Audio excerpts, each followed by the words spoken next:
Subscribe and பெல்லை மட்டும் click பண்ணி வச்சுக்கோங்க. டிஆர்பியில் வந்திருக்க முக்கியமான அப்டேட்கள் அனைத்தும் நம்முடைய சேனலில் உங்களுக்காகவே பதிவிட்டப்பட்டு வருதுங்க. ஆசிரியர் தேர்வு வாரியத்தில் சற்று முன் நமக்கு முக்கியமான தகவல்கள் அனைத்தும் வெளியாகிருக்குங்க. என்ன சார் ஆசிரியர் தேர்வு வாரியத்தில் அப்படி ஒரு தகவல் நமக்கு வெளியாகிருக்கு அப்படின்னு நீங்கள் கேட்கலாம். ஸோ ஆசிரியர் தேர்வு வாரியத்தில் நீங்கள் எல்லாருமே எக்ஸ்பெக்ட் பண்ண மாதிரி மிக மிக முக்கியமான செய்திகள் 3 செய்திகள் வெளியாகிருக்கு. அந்த செய்திகளை குறித்து தான் நான் இப்போ உங்களுக்காக சொல்ல போகிறேன். ஸோ ஆசிரியர் தேர்வு வாரியத்தில் சற்று முன் பார்த்தீங்கன்னா எஸ்எம்சியோடைய கூட்ட அறிக்கையை பற்றி நமக்கு வெளியிட்டிருக்காங்க. இந்த எஸ்எம்சி என்ன சொல்கிறாங்க அப்படின்னு பார்த்தீங்கன்னா, எஸ்எம்சி பொறுத்த வரைக்கும் ஒரு தற்காலிக ஆசிரியரை இவங்க நினச்சா எடுத்துக்கலாம், ஒரு தற்காலிக ஆசிரியரை இவங்க நினச்சா யாரை வேணாலும் தற்காலிக ஆசிரியராக நியமிச்சுக்கலாம். இதுக்கு பேர் தான்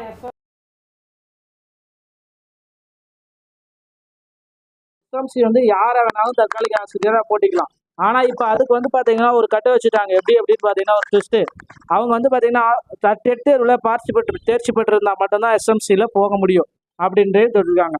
ஸோ எஸ்எம்சியோடைய கூட்டு அறிக்கை ஒரு தகவல் வெளியிட்டிருக்காங்க. அதுதான் இப்போ நான் உங்களுக்கு சொல்ல போகிறேன். பள்ளி மேலாண்மை குழு கூட்டறிக்கை 25/7/2025 நிலவரப்படி.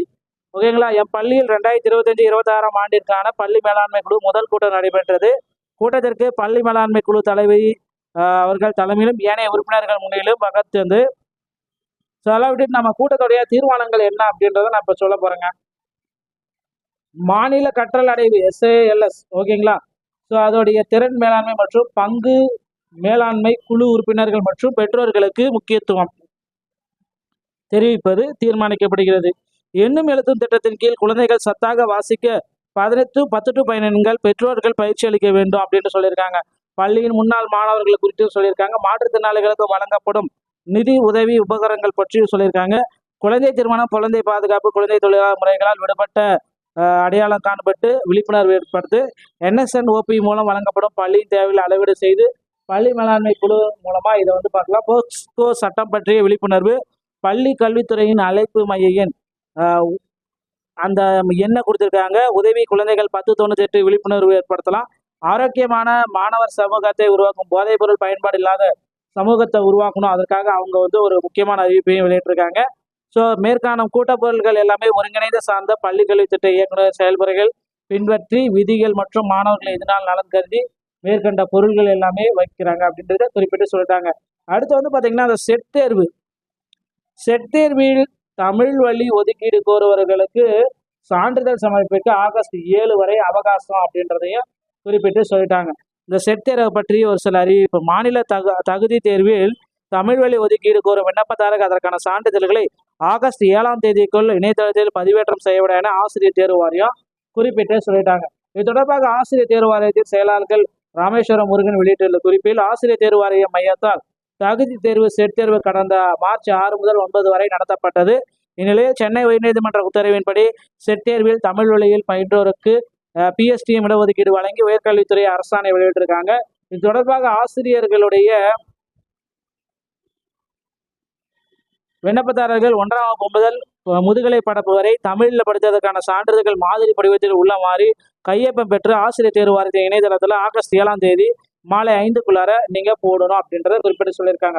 குறிப்பிட்ட காலக்கெடுக்குள் தமிழ் வழியில் படிப்பதற்கான சான்றிதழ்களை பதிவேற்றம் செய்யாத விண்ணப்பதாரர்கள் முன்னுரிமை கோர இயலாது, அதையும் தெளிவாக குறிப்பிட்டு சொல்லிட்டாங்க. அடுத்து PGTRB தேர்வு தேதிகள் பார்த்தீங்கன்னா வெளியிட்டிருக்காங்க.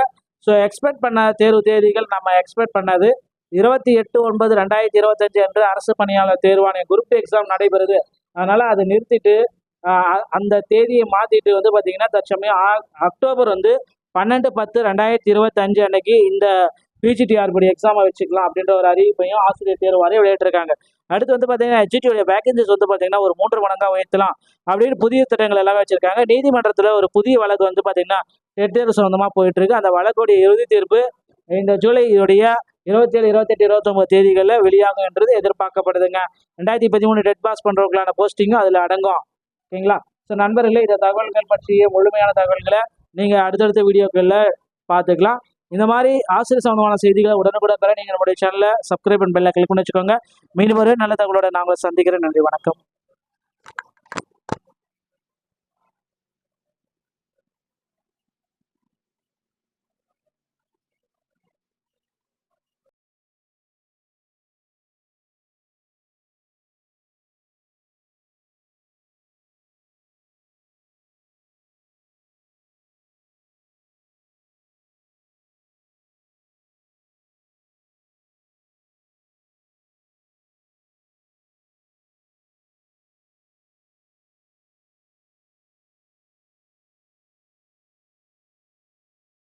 சப்ஸ்கிரைப் அண்ட் பெல்லை மட்டும் கிளிக் பண்ணி வச்சுக்கோங்க.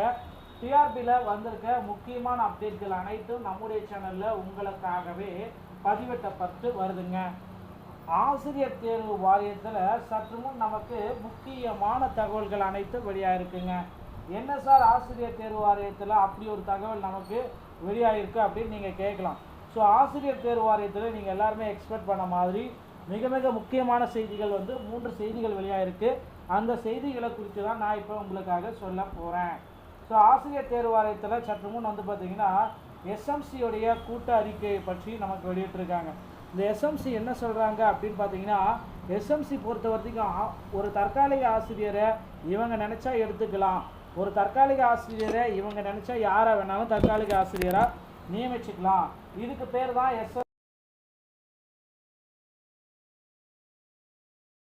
எஸ்எம்சி யாரை வேணாலும் தற்காலிக ஆசிரியராக போட்டிக்கலாம். ஆனால் இப்போ அதுக்கு பார்த்தீங்கன்னா ஒரு கட்டை வச்சுட்டாங்க. எப்படி அப்படின்னு பார்த்தீங்கன்னா ஒரு ட்விஸ்ட்டு.